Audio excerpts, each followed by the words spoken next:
What's going on, people, and welcome to a brand new episode of Too Many Games and Not Enough Time, where I get to speak to incredible gamers from across the globe. Thank you so much for the love on the channel. I'm feeling it, and I'm feeling extra special today, with the guest that I've got, because he is something special. Yes, we have an actor and a director. You might know him from The Time to Die, a 007 parody.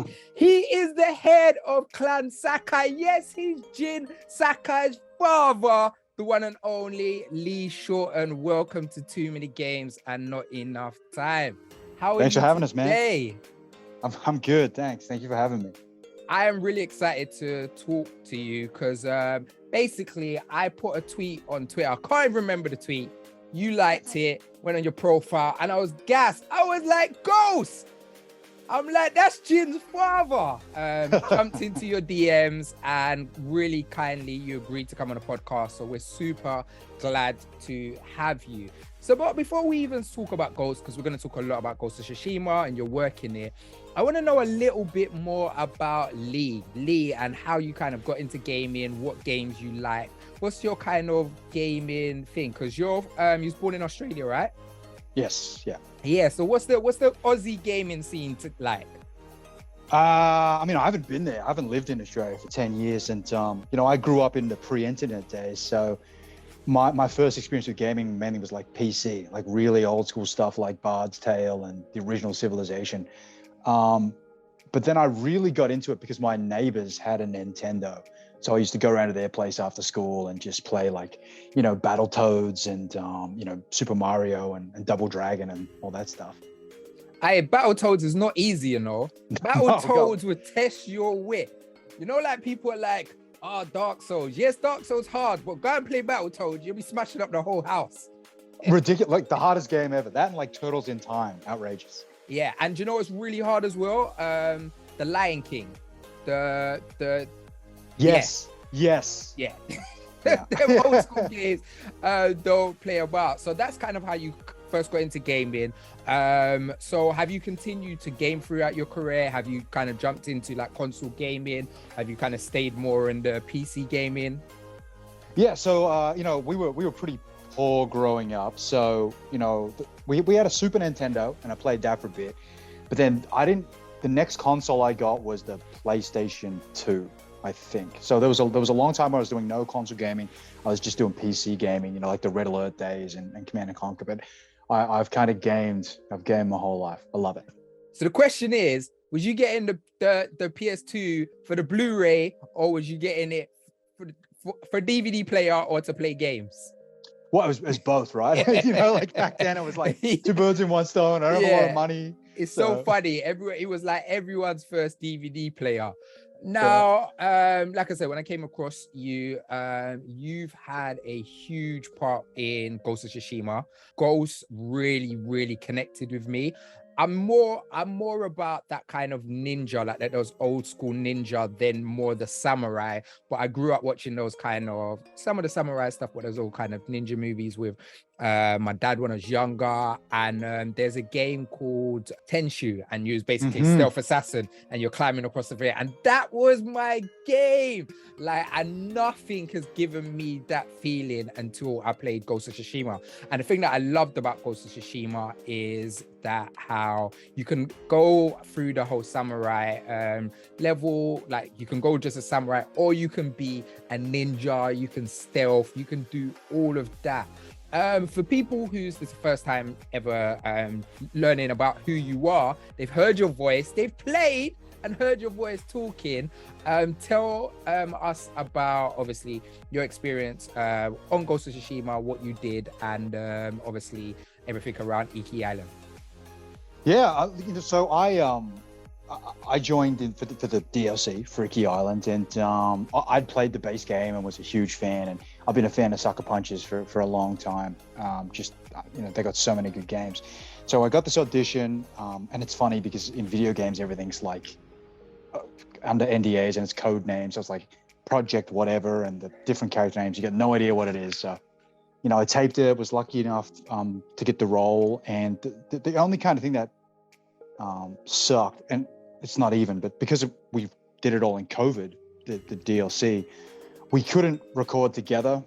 So I know in the base game, there was a lot of like mocap and two actors in the same room. And even when they were just doing the VO stuff, I think usually they'd get the cast together and read it together, which obviously helps a lot when you're an actor.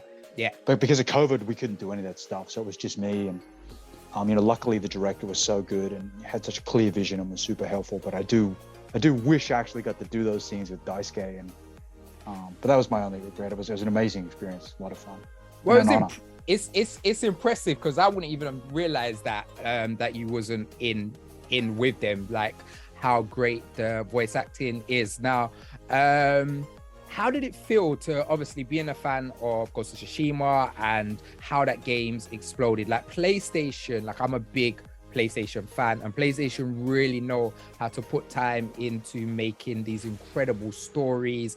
And Ghost of Tsushima was just an epic tale, and actually with the wind and stuff and how much that blew up, and obviously Sucker Punch, incredible studio, and them selling how many units and stuff like that. And then you've basically done this audition, not knowing what it is, and then you find it out for this incredible game. Like, how did that make you feel? Again, like I was stoked. I mean, whenever you get a job as a working actor, you're just generally stoked because they're so few and far between.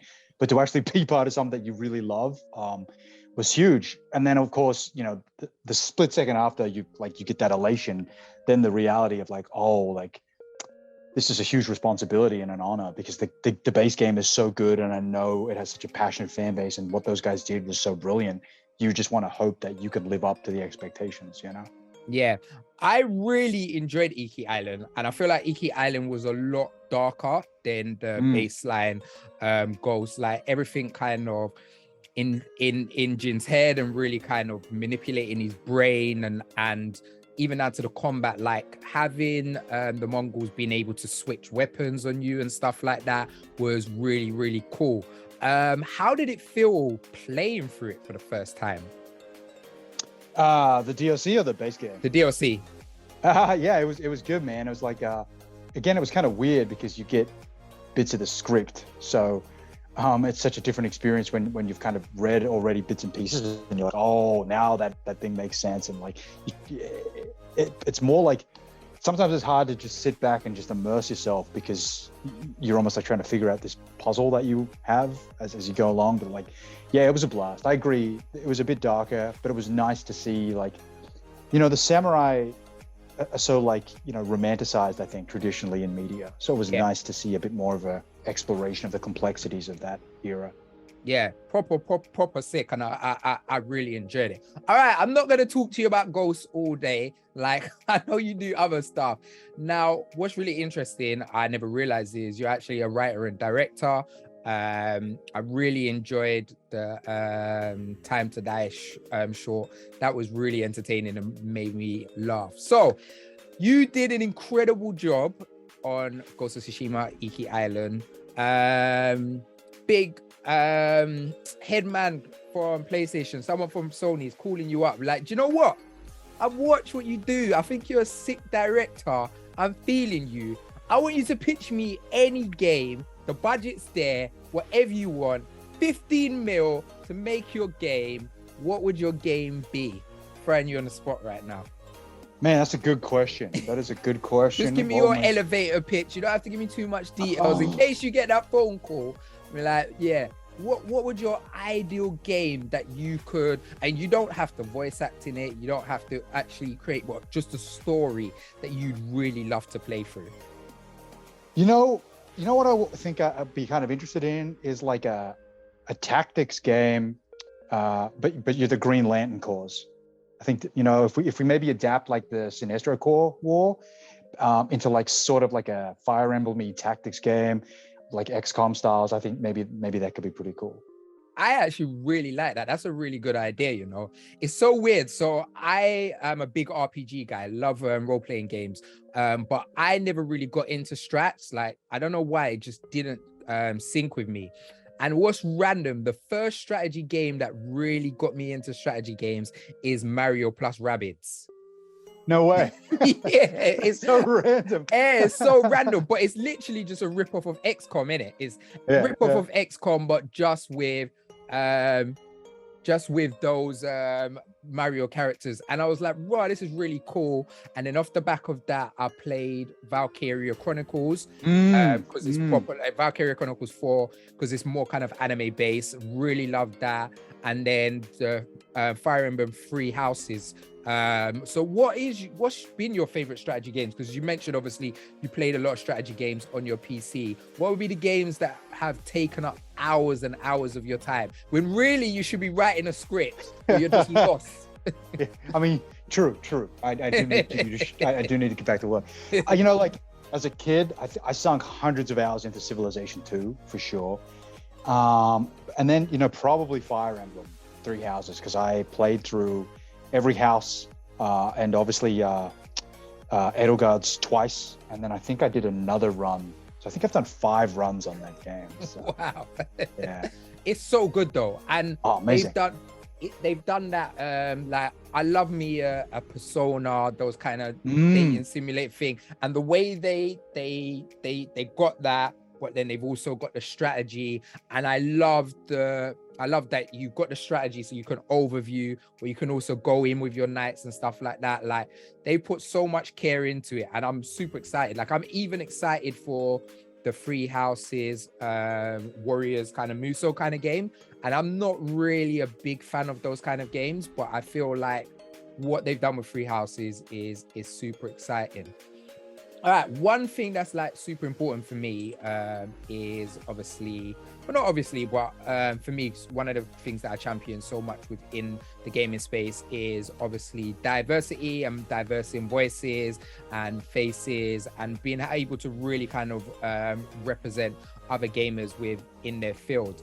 And without probably even like noticing it, you are an inspiration to a lot of creators, and you're going to look like other people who think. So if someone was like, do you know what? I feel like Lee's really dope. I love what he does. What kind of advice would you give to someone who was like, bro, I really like to kind of get into voice acting in video games, or I really like to kind of start directing and writing my stuff? What kind of advice would you give to the little Lee? The little Lee who's watching you right now, like, this guy is so cool. What advice would you give to them? I mean, you know, even though like there's an element of subjectivity in creative pursuits and, you know, their creative field, I still think of them as skills and crafts, you know, like in the same way, you know, music is still a skill. So acting, writing, directing, you still have to put in your hours and you have to hone it, and you have to like kind of have a plan to actively work on it and get better and improve yourself all the time. So, I mean, that, and then also, I think the nature of a creative career is very like up and down. It's very feast or famine. So I think it's very important to have a group of friends and a support network that can kind of help you through the good and the bad, right? And I say the good and the bad because you also don't want to start surrounding yourself with yes men or whatever, you know, like you need people in your life who are just honest with you no matter what, and can just keep you level-headed and grounded. So find those people. That's deep, man. Look at you, Lee, getting all deep on us. I love it. All right, we haven't got too much time left, but a couple other questions I want to ask you. So like the pandemic has been crazy. Obviously, you're still able to work because you was able to do stuff, but it gave everyone a little bit more time, and obviously for gamers, it's been incredible. So we've been able to play. So the last 2 years, we've seen some really, really epic gaming experiences. What game or games have you kind of been able to sink your teeth into for the last couple years? The main ones, I hit Persona 5 Royal. I did Last of Us 2, which was incredible. And then I did Elden Ring, Dark Souls 3, Bloodborne, and I did a playthrough of Sekiro again. So, fam, that's like 100 games. You said just, you know, that's big games. All right, so Persona 5 Royal. All right, so I'm a big Final Fantasy guy, so you can see you got Cloud Strife in the back. I feel like Final Fantasy 7 Remake has the best real-time combat in a JRPG, and I feel like Persona 5 Royal has the best strategy combat in an RPG. Like the way they've done turn-based, not strategy, I mean turn-based combat in an RPG is incredible. Did you play vanilla Persona 5, or have you just played Royal? I did. I played, yeah. So then when Royal came out in the pandemic hit, I'm like, you know what? I'm just going to do the whole thing again because Tell me how good the new stuff is. The new stuff is so good. Like when we get to see how dark Akechi is, like I love it when he's not even pretending like he likes us anymore. Like it is so sick. And like that game just mesmerizes me. How did it feel when you was playing it? Oh man, I love it. Like it's like so my jam because it's like anime and it's turn-based and it's so stylish and the jazz soundtrack's amazing. But you're right, like seeing Goro just be completely unhinged was like amazing. I had him in my party just for his crazy super move where he's just like cackling like an insane person. I love it. Yeah. It was proper sick. It was proper sick. Well, you played quite a lot of games. You've had some good times during the pandemic. Now me, I'm not a Souls guy. I do not like to get my head and hit it against a brick wall. That's what I feel like when I'm playing Souls guy. But you've gone through Demon Souls, you're saying Dark Souls and Sekiro, and would you play in Elden Ring as well? Yeah. Why do you do it to yourself? Maybe it's like that throwback to Battletoads and stuff, when games are just like brutally difficult. Like it's like nothing makes me more angry really, but then the satisfaction when you finally beat the boss is like a rush. So it's so weird because I fully understand the satisfaction. Like I platinumed Final Fantasy VII Remake. Nice. And for the platinum you got to beat it in hard mode, and some of those bosses on hard mode made me want to smash up my whole house, not just the TV. I wanted to destroy everything. And I remember when I beat Sephiroth, I was like, yes, like I've never been so excited in my life. So I get that thing.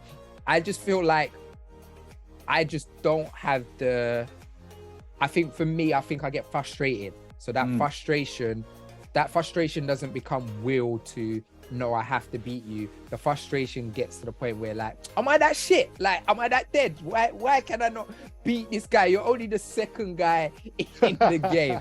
And it proper irks me. But they are some really good games. I really do want to give Elden Ring some time. To be honest with you, I was like, yeah, I don't think I'm going to do Elden Ring. Then I saw someone do a mod with Cloud Strife and Elden Ring, and I'm like, all right, you got me. You got me. Big buster sword, blonde hair. I'm in it. I'm definitely gonna jump in it. Thing.